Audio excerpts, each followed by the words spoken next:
기도하시겠습니다. 사랑하신 하나님 아버지, 성탄절과 연말연시가 가까이 다가옴에 따라 우리 마음이 분주해지고 또 초조해집니다.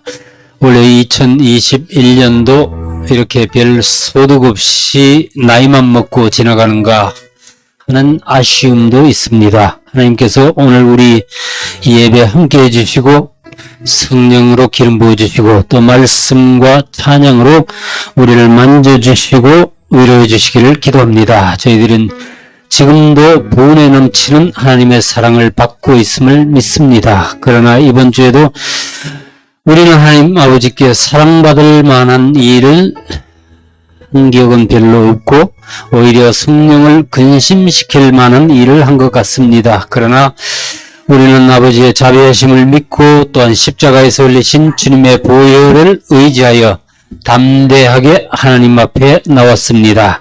하나님의 도우심과 용서하심을 바라고 머리 숙인 한 분 한 분 주님께서 안수해 주시고 위로해 주시기를 원하고 기도합니다. 하나님 살아계심을 믿습니다. 우주 만물을 주관하시고 다스리심을 저희들이 믿습니다. 무엇보다 우리가 하나님의 임재하심을 깨달을 수 있게 도와주시고 우리를 내려다보시고 사랑하시는 주님의 손길과 눈길과 또 온기를 느낄 수 있도록 도와주시기를 원합니다. 우리 모든 교우들의 영적 필요, 육적인 필요, 그리고 감정적인 필요를 채워주시고 그들이 건강하고 또 모든 질병으로부터 또는 바이러스부터 지켜주시기를 원하고 기도합니다. 특별히 캐나다로 이주하는 루크 형제와 세미 자매 가정을 다시 한번 주님께 올려드립니다. 주님의 능력 많으신 손길과 또 흠없는 말씀에 이들의 앞날을 맡겨드리기를 원합니다. 이들에게 어려움이 있을 때 주님께서 돌아봐 주시고 이들이 어디에서든지 주님을 향해 기도할 때 이들의 필요를 공급하시고 또 모든 어려움에서 건져주시기를 간절히 원하고 기도합니다. 주님께 모든 것 의지합니다.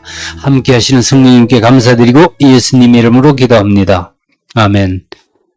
하나님 말씀 같이 읽겠습니다. 사무엘하 12장입니다. 23절, 24절 말씀을 같이 봉독하겠습니다. 사무엘하 12장 이거 13절이네. 예. 13절입니다. 다윗이 나단에게 이르되 내가 여호와께 죄를 범하였노라 하매 나단이 다윗에게 말하되 여호와께서도 당신의 죄를 사하셨나니 당신이 죽지 아니하려니와 이 일로 말미암아 여호와의 원수가 크게 비방할 거리를 얻게 하였으니 당신이 낳은 아이가 반드시 죽으리다 하고. 아멘 하기가 좀 그렇죠? 예. 설교 제목을 뽑아놓고 보니까 좀 무시무시해 보이는데, 예. 너무 걱정하지 마세요. 예. 하나님 말씀이 죽으라 하실 때에는 그렇게 해야 정말 우리가 살 수 있기 때문에 그런 말씀을 하시는 거예요. 예. 하나님이 말씀으로 우리를 협박하고 그러시는 분 아니니까 마음 놓으시기 바랍니다. 자, 우리가 성경을 읽으면서 어떤 선입견에 사로잡히는 때가 많습니다. 예. 그래서 어떤 특정 인물을 지나치게 좋아하거나 또 어떤 인물은 너무 미워하는 그런 경우가 있습니다. 그런 대표적인 인물로 우리가 사울과 다윗을 들 수 있겠는데, 사울은 매우 나쁜 왕으로 보는 반면에 다윗은 하나님의 마음에 합하는 성군으로, 예, 그렇게 보는 거죠. 예, 과연 그럴까요? 물론 성경에서 하나님께서 사무엘을 보내가지고 그런 말씀을 하셨죠. 사울을 버려 내가 너를 이스라엘 왕이 되지 못하게 하시다. 버렸다는 말씀이 있기는 해요. 많은 사람들이 믿는 것처럼 정말 사울은 육적인 왕이었고 다윗은 영적인 왕이었을까? 여기서 두 사람 중에 어떤 이가 좋고 어떤 이가 나쁜지 그들이 지은 죄를 비교해 보는 것도 좋은 방법일 것 같아요. 예. 먼저 사울이 나쁘게 평가받는 이유는 대표적으로 그가 다윗을 질투하여 잡아 죽이려 했기 때문이죠. 예. 사울은 다윗을 죽이려고 10년 이상 그를 추적하다가 결국 성공하지 못하고 아들과 함께 전쟁에서 죽습니다. 반면 다윗의 대표적인 죄는 뭐냐? 그가 충신이었던 우리아를 죽이고 그의 아내를 빼앗은 일이었습니다. 두 사람의 죄를 단순 비교하면은 다윗의 죄가 사울의 죄보다 결코 가볍지 않습니다. 사울은 이랬어요. 사울은 다윗을 정적으로 보았기 때문에 그를 제거하려고 했습니다. 그는 다윗이 자신의 왕좌를 위협할 인물로 보았기 때문이죠. 자, 똑똑하지? 싸움도 잘하지? 예. 리더십도 좋지? 사람들에게 인기도 많지? 심지어 자기 아들과 딸까지 그를 사랑하니까, 예. 보세요. 세상에 어떤 왕이라도 자신의 왕좌를 위협할 만한 자가 있다면 결코 가만두지 않을 겁니다. 예. 러시아의 푸틴이 어떻게 해서 그의 정적인 그 알렉세이 나발리를 호텔 그 물병에다가 독국물을 넣어서 죽이려고 했었죠. 예. 거의 죽었었어요. 예. 그 다음에 한국에서는 어때요? 옛날에 박정희가 그 정적인 김대중 씨를 현해탄 바다에다 수정시키려고 했듯이 말이에요. 예. 사울도 다윗을 정적으로 보았기 때문에 자기 왕좌를 위협할 그런 인물로 느꼈기 때문에 그를 죽여서 후환을 없애려 했던 겁니다. 그런 의미에서 보면은 사울의 행동은 어느 정도 정치적인 정당성을 가지고 있습니다. 그러나 다윗의 케이스는 전혀 달랐습니다. 그는 자신에게 전혀 위협적이지 않을 뿐더러 오히려 너무나도 충성스러운 장군이었던 그 우리아를 사지로 내몰아서 죽게 만들었습니다. 성경에서는 그의 범죄 행위를 정말 자세하게 상세하게 폭로하고 있는데 어떤 면에서 이 과잉 친절인 것 같아요. 자, 그래서 다윗과 밧세바 사건 정말로 다루기 힘든 주제입니다.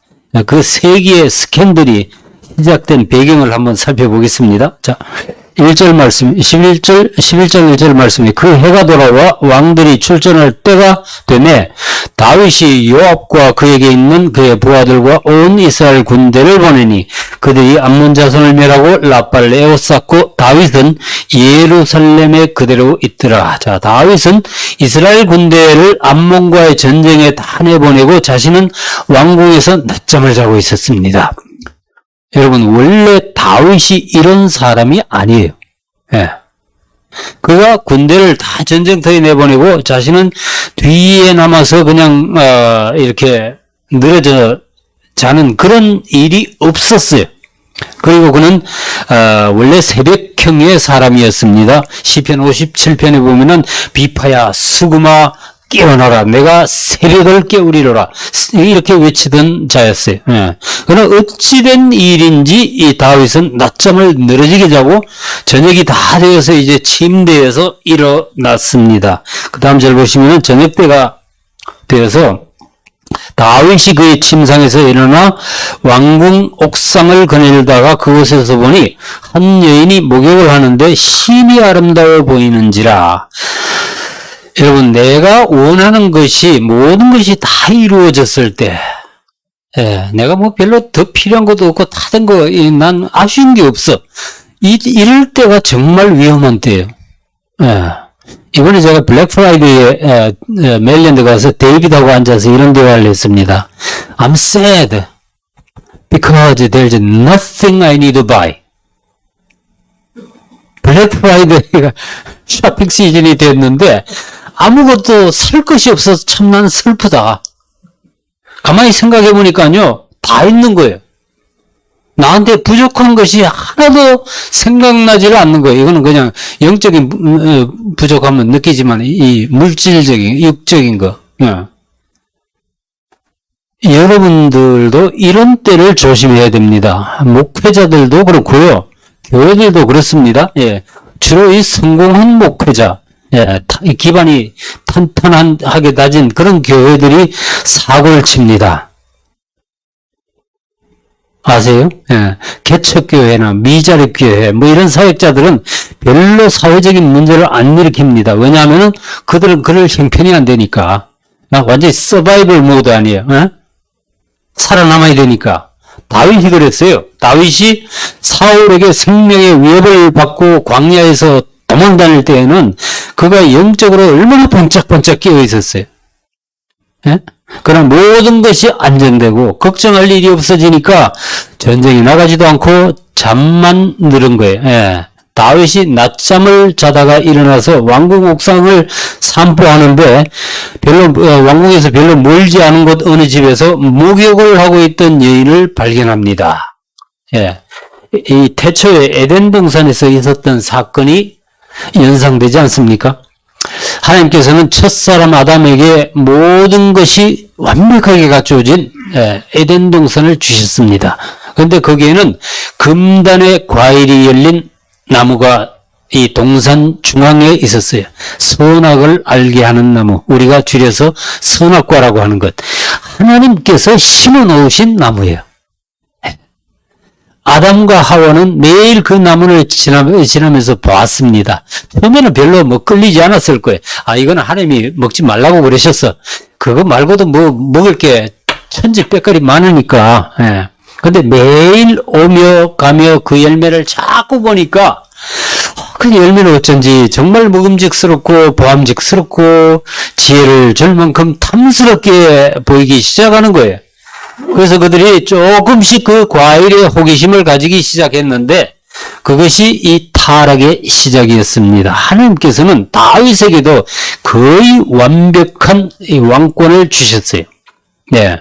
이스라엘은 모든 주위의 적들을 제압하고 그의 생명을 노리던 사울도 죽었습니다. 이제 그는 전쟁에 나가지도 않아도 되는 그런 때가 된 거예요. 그런데 그의 눈앞에 어떤 목욕하던 여인이 눈에 딱 들어왔는데 이게 뭐라 그랬어요? 힘이 아름다워 보였다. 다윗은 그때 거기에서 눈을 돌렸어야 했어요. 그러나 그는 그 여인을 여기 히브리어 원어 보니까 말에 자세히 봤다는 뜻이. 이건 그냥 한번 있네 이게 아니고 자세히. 원래 이 다윗이 묵상의 전문가 아니야. 그죠? 예. 그런 거는 묵상하면 안 되는데, 그 목욕을 하는 그 젊은 여인을 보고 큐티하다가, 그는 결국 그 금단의 열매에 손을 대고 맙니다. 그 다음 절 보시면은, 다윗이 사람을 보내 그 여인을 알아보게 하였더니 그가 아뢰되 그는 엘리암의 딸이요 햇사람 우리아의 아내 밧세바가 아니니까 하니, 심부름을 다녀온 그 신하의 말을 들어보면 다윗이 그 여인이 누구였는지 알고 있었던 듯합니다. 뭐냐, 여기 말투를 보면은 왕께서도 아시다시피 그는 엘리암의 딸이요 햇사람 우리아의 아내 밧세바 아닙니까? 이런 말투로 들리죠, 그죠? 예. 옛날에 영화를 보진 못했지만 제목만 기억이 나는데 비비안 리 바람과 함께 사라지다의 유명한 여주인공 비비안 리가 주연한 욕망이라는 이름의 전차라는 영화가 있었습니다.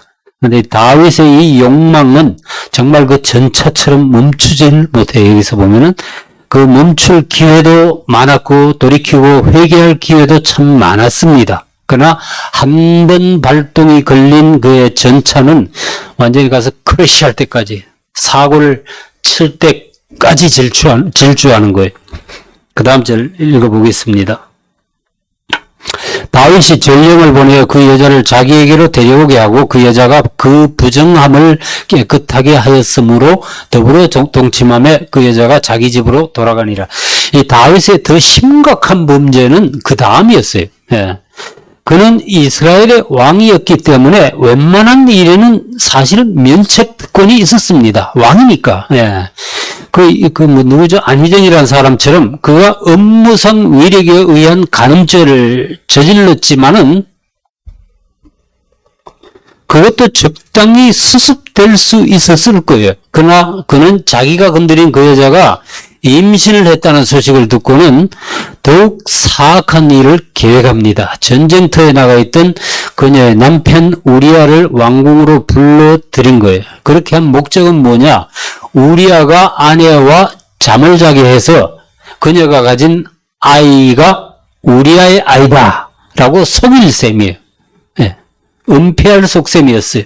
다윗은 우리아에게 그래서 불러가지고는 자신의 의도를 감춘 채 전쟁의 진행 상황에 대해서 이렇게 마음에도 없는 질문을 합니다.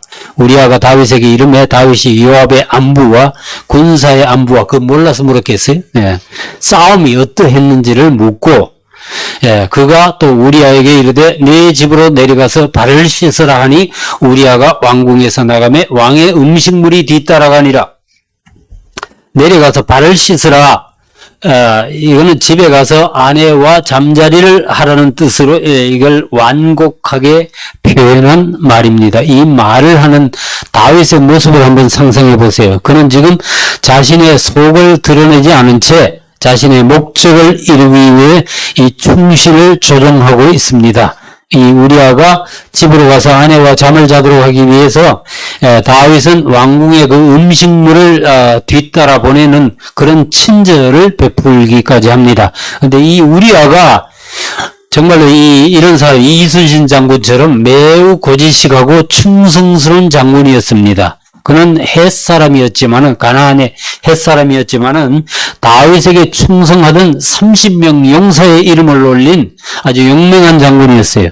그래서 우리아는 왕의 이런 권고에도 불구하고 그의 사랑하는 아내가 기다리는 집으로 내려가지 않았습니다. 대신에 그는 왕궁을 지키는 병사들과 함께 잠을 잤습니다. 자, 이 소식을 들은 다윗이 더욱 조바심이 났습니다. 자기 계획대로 일이 돌아가지를 않으니까, 그 다음날 그는 다시 우리아를 불러가지고 왜 그가 집으로 내려가지 않았는지를 묻습니다. 우리아가, 그러니까 이렇게 되어 우리아가 다윗에게 아뢰되 언약궤와 이스라엘과 유다가 야영 중에 있고 내 주 요압과 내 왕의 부하들이 바깥 들에 진치고 있거늘 내가 어찌 내 집으로 가서 먹고 마시고 내 처와 같이 자리이까? 내가 이 일을 행하지 아니하기로 왕의 살아계심과 왕의 혼의 살아계심을 두고 맹세하나이다 하니라. 여러분, 다윗이 이 생각보다 집요하고 좀 사악한 면이 있었습니다. 이번에는 다윗이 아주 술자리를 벌려놓고 직접 그 우리아를 불러서 그와 함께 마시고 그가 잔뜩 취하게 만들었습니다. 아마 다윗은 극구 사양하는 우리아를 억지로 권해서 술을 마시게 했을 겁니다. 왕하고 술상을 놓고 주거니 받거니 하는 게 얼마나 거북해요. 우리아의 입장에서는 얼마나 부담스럽겠어요. 그런데도 다윗의 기대와는 달리 이 우리아는 이번에도 자기 집으로 내려가지 않고 병사들과 함께 잤습니다. 이 우리아는 자신이 한 말대로 행한 사람이었어요. 이걸 본 다윗이 그 우리아 장군의 충성심을 칭찬했을까요? 아니었습니다. 그는 우리아를 칭찬하고 상주는 대신에 편지를 한 장 써서 그 우리아의 손에 들려서 우리아의 상관인 요압에게 보냅니다. 그 편지에는요, 정말 이걸 다윗이 썼나 싶을 정도로 눈을 의심할 만한 내용이 들어있었습니다. 그 다음에 15절이에요. 그 편지에 써서 이르기를 너희가 우리아를 맹렬한 싸움에 앞세워 두고 너희는 뒤로 물러가서 그로 맞아 죽게 하라 하였더라. 자, 이 충직스러운 우리아 장군은 편지를 들고 이제 전쟁터로 돌아갑니다. 지금 그의 손에는 자신을 죽게 하라는 왕의 명령을 받은 편지가 들려 있었습니다. 이 우리아의 모습은 자신을 번제로 드릴 땔감을 등에 메고 모리아산으로 올라가는 이삭의 모습과 아주 흡사합니다. 그는 자신의 운명을 알고 있었을까? 이 우리아는요, 사실 그 다윗의 후손으로 예수 그리스도의 혈통에 솔로몬이란 아기가 태어나기 위해서는 반드시 죽어야만 하는 운명이었습니다. 여기서 그가 우리아가 예수의 모형으로 나타나고 있습니다.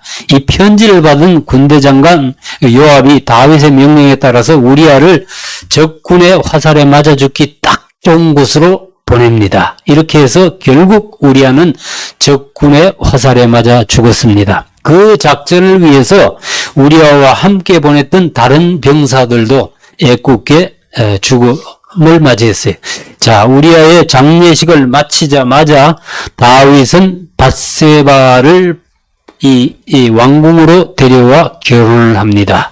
그 장례를 마침에 다윗이 사람을 보내 그를 왕궁으로 데려오니 그가 그의 아내가 되어 그에게 아들을 낳으니라. 다윗이 행한 그 일이 여호와 보시기에 악하였더라. 여기서 하나님께서는 다윗이 행한 일을 악하다라고 못을 박았습니다. 그 이유는 다윗이 하나님의 약속을 믿고 기다렸어야 했는데, 제가 이 약속에 대해서는 나중에 다시 설명을 해드릴게요. 약속이 있었어요. 그러지 못하고 인간적인 실수로 죄를 범했기 때문입니다. 이 아브라함이 하나님의 약속을 기다리지 못하고 사라의 여종 하갈을 통해 이스마엘을 낳은 것과 같아요. 다윗이 하나님의 약속을 믿고 참고 기다렸다면 이렇게 자기 손으로 피를 흘리지 않고도 하나님께서는 밧세바를 통해서 솔로몬이 태어나게 하셨을 거예요. 예. 그러자면은 이 우리아는 전쟁터에서 죽어야 할 운명인 거예요. 예. 여기서 우리는 두 가지 이해되지 않는 질문이 자연스럽게 나옵니다. 첫째로는 우리가 아는 바 은혜와 믿음의 상징적인 인물 다윗이 어떻게 이런 죄에 빠질 수 있었을까? 그리고 두 번째로는 그럼에도 성경은 왜 다윗을 하나님의 마음에 합한 자였다고 칭찬하고 있을까? 그걸 좀 생각을 해봐야 돼. 다윗의 범죄는요, 그가 잠시 감정을 주체하지 못해서 일어난 우발적인 범죄가 아니었습니다. 그는 보니까 충신 우리아를 죽이려고 치밀하게 계획하고 은폐하고 완전 범죄를 시도했습니다. 이거는 십계명의 제6, 7, 8, 9 십계명을 다 위반한 거예요. 예.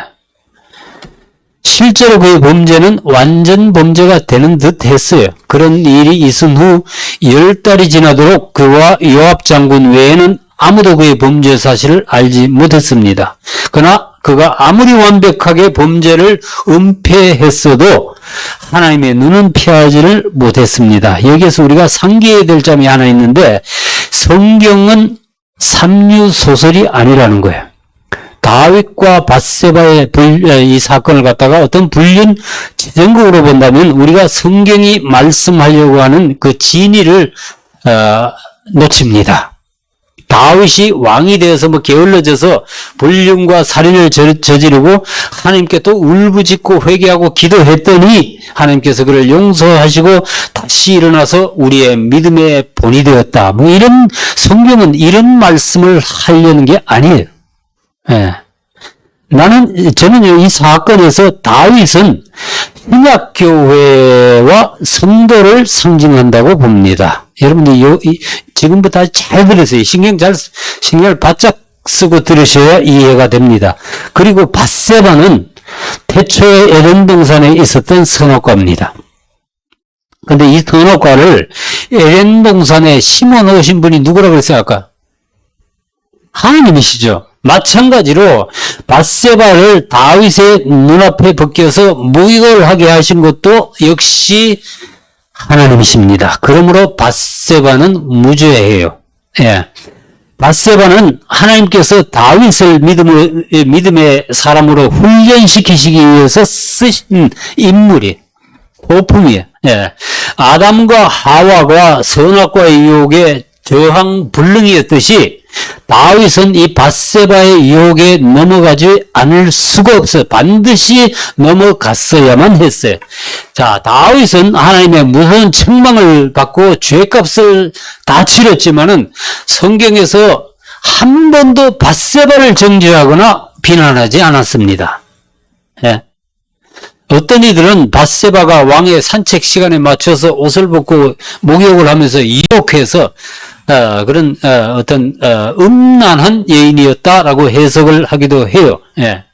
그리고 뭐 성화들 고대 성화들 보면은 밧세바는 창녀쯤으로 이렇게 묘사를 하는데 그거는 사실이 아닐 겁니다.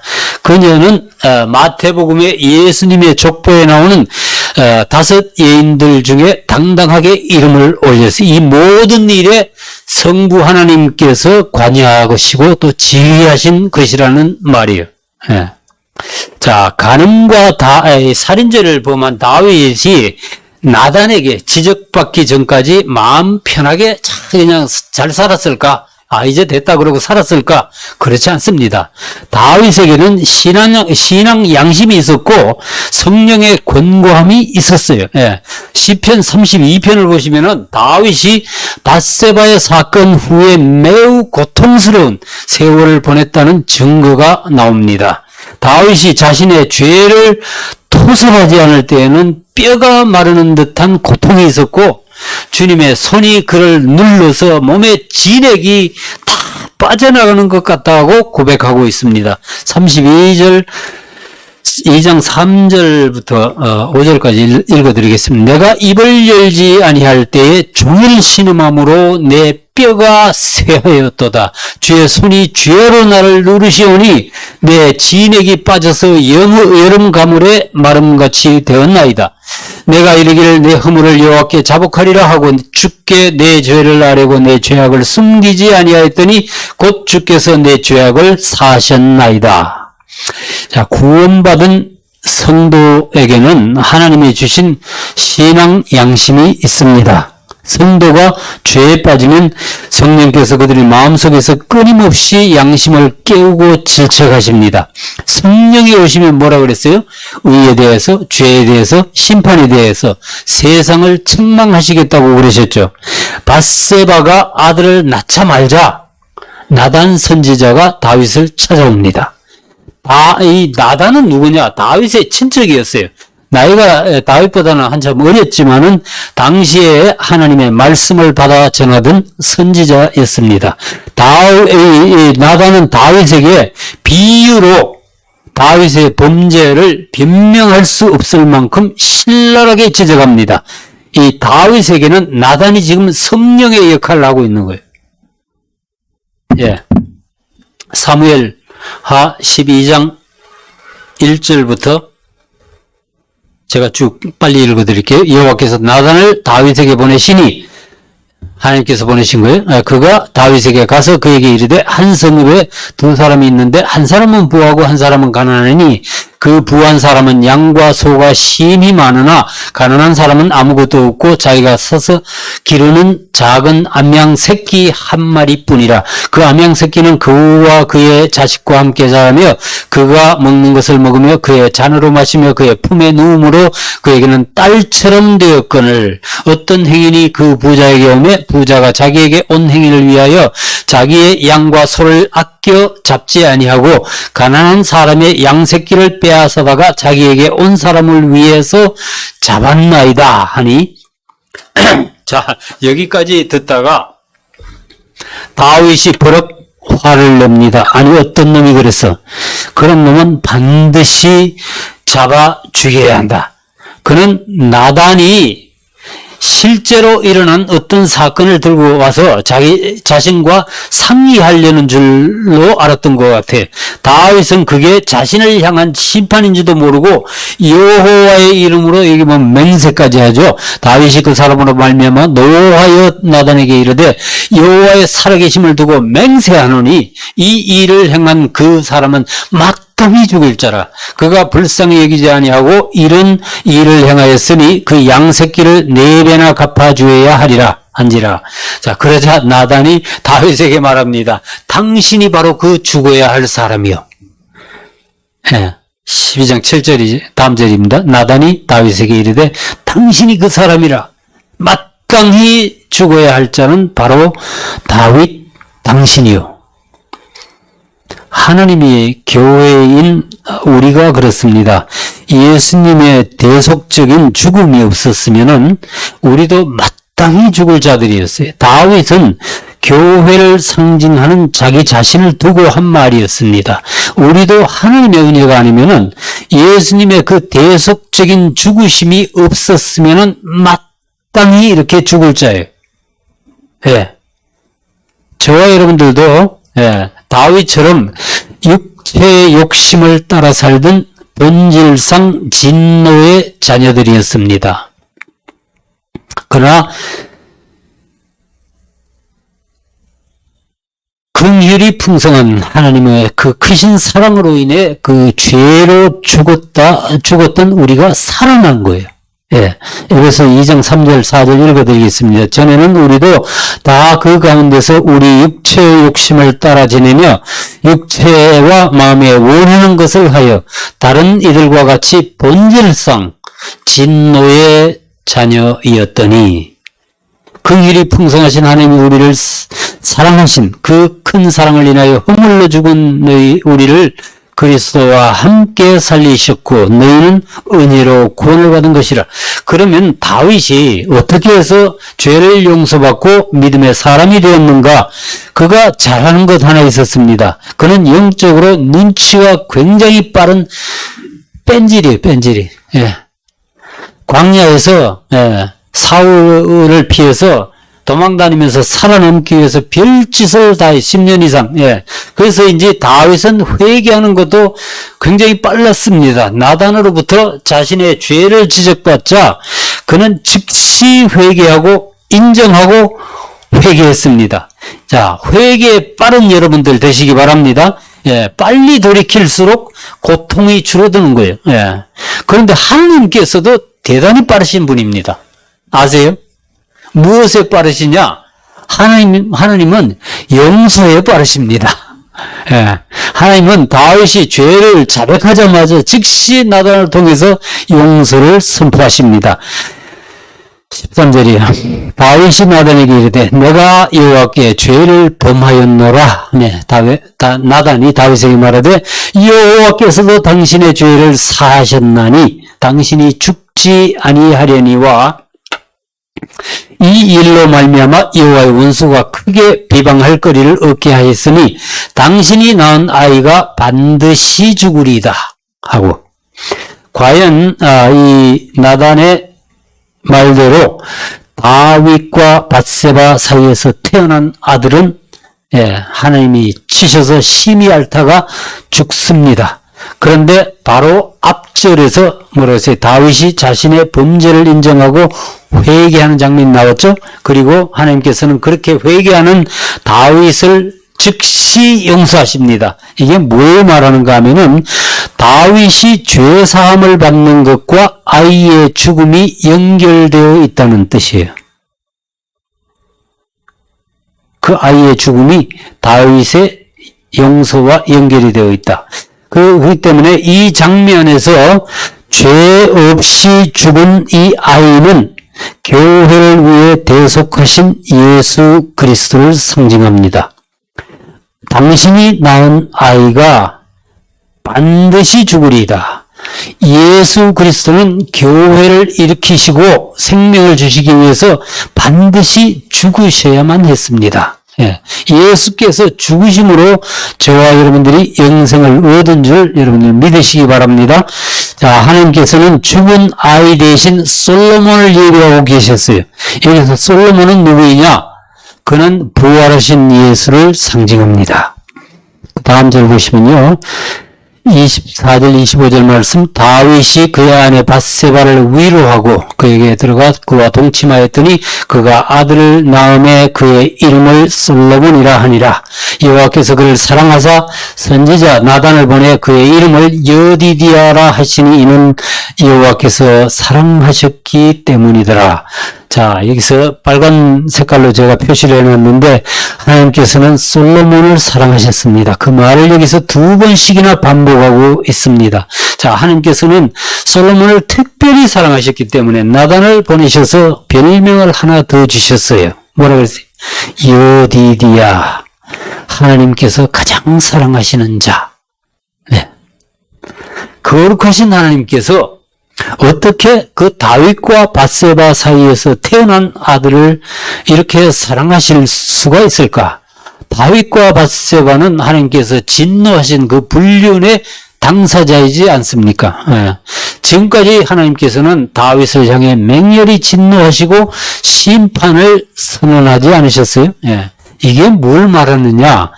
아기의 죽음으로 다윗의 죄가 완벽하게 대속되었음을 말합니다. 솔로몬은 그 평화를 상징하는 히브리어 샬롬에서 온 말이죠. 예. 평안을 너희에게 끼치노니 곧 나의 평안을 너희에게 주노라. 내가 너희에게 주는 것은 세상이 주는 것 같이 아니하니라. 예수님께서 십자가에 달리시기 바로 전날 밤에 제자들에게 이 말씀을 주신 거예요. 예. 샬롬, 솔로몬, 평안은 회개한 교회에 주시는 구세주의 선물입니다. 죄 없는 그 아이의 죽음으로 다윗이 용서받고 솔로몬이 태어난 것처럼 교회는 예수 그리스도의 죽으심으로 하나님과의 막힌 담이 허물어지고 화평이 이루어집니다. 예. 그렇기 때문에 주님의 교회는 이 반드시 이 평안이 있어야 돼요. 예. 자, 그런데 일찍이 아까 제가 말씀드린 것처럼 일찍이 다윗은 하나님으로부터 이 솔로몬을 주시겠다는 약속을 받았었어요. 예. 다윗이 늙어서 죽기 전에 아들 솔로몬을 불러놓고 이렇게 해준 얘기가 있어요. 내 아들아, 나는 하나님 여호와의 이름을 위하여 성전을 건축할 마음이 있었으나 하나님의 말씀이 내게 임하여 말씀하시기를 너는 피를 심히 많이 흘렸고 크게 전쟁하였느니라. 네가 내 앞에서 땅에 피를 많이 흘렸은즉 내 이름을 위하여 성전을 건축하지 못하리라. 이렇게 말씀하시고 나서 하신 말씀에 역대상 22장 9절 말씀에 보라 한 아들이 내게서 나리니 그는 온순한 사람이라 내가 그로 주변 모든 대적에게서 평온을 얻게 하리라. 그의 이름은 솔로몬이라 하리니 이는 내가 그의 생전의 평안과 안일함, 이게 영어로는 quietness, 고요함이에요. 예. 고요함을 이스라엘에게 줄 것임이니라. 자, 이 말씀은요, 솔로몬이 태어나기도 전에 다윗에게 약속으로 주셨던 하나님의 말씀이었어요. 보라, 한 아들이 내게서 날 것인데 그의 이름을 솔로몬이라 하라. 어디서 많이 들어보던 말씀이죠. 예. 마태복음 1장 21절이죠. 아들을 낳으리니 이름을 예수로 하라. 이는 그가 자기 백성을 그들의 죄에서 구원할 자이심이라. 예. 예수 그리스도께서 평화의 왕자라고 불렸는데 이 솔로몬과 같은 이름입니다. 예. 내가 그의 생전의 평안과 안일함, 조용함을 이스라엘에게 줄 것임이니라. 예수님이 살아계시고 통치하시는 한 하나님의 교회에는 이 평안함과 고요함이 있어야 합니다. 조용함이 있어야 돼요. 예. 그가 오심으로 우리가 멸망에서 구원받았고 그가 죽으심으로 우리가 영생을 얻었고 그가 채찍에 맞으심으로 우리가 나음을 입었고 그가 징계를 받으심으로 우리가 평안을 누리게 되었다는 사실을 믿으시기 바랍니다. 자, 오늘 주일부터 이제 성탄절 2부까지가 이 교회는 예수님의 오심을 기다린다는 그 대강절이에요. 대강절. 예.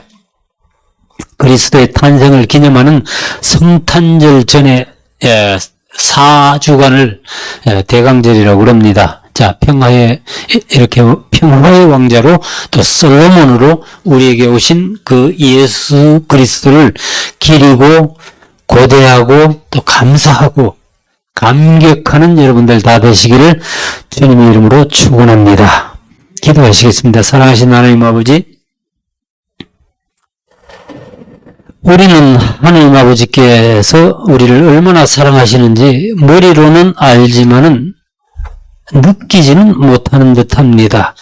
하나님께서 우리를 위해 아들을 내어주시고 또 우리를 보배롭고 존귀한 자녀들로 삼으셨다는 사실을 우리가 믿을 수 있게 도와주세요. 하나님의 놀라우신 사랑과 우리를 향한 긍휼과 오래 참으심을 믿기 원합니다. 그래서 우리가 늘 하나님의 사랑 안에서 안식할 수 있으면 참 좋겠습니다.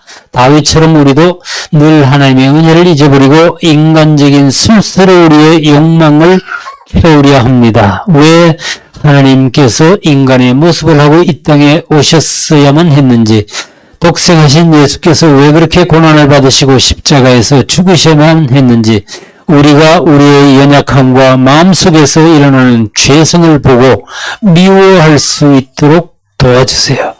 우리 일상에 반복되는 죄에서 완전히 벗어나 우리가 자유할 수 있도록 도와주시기를 원하고 기도합니다.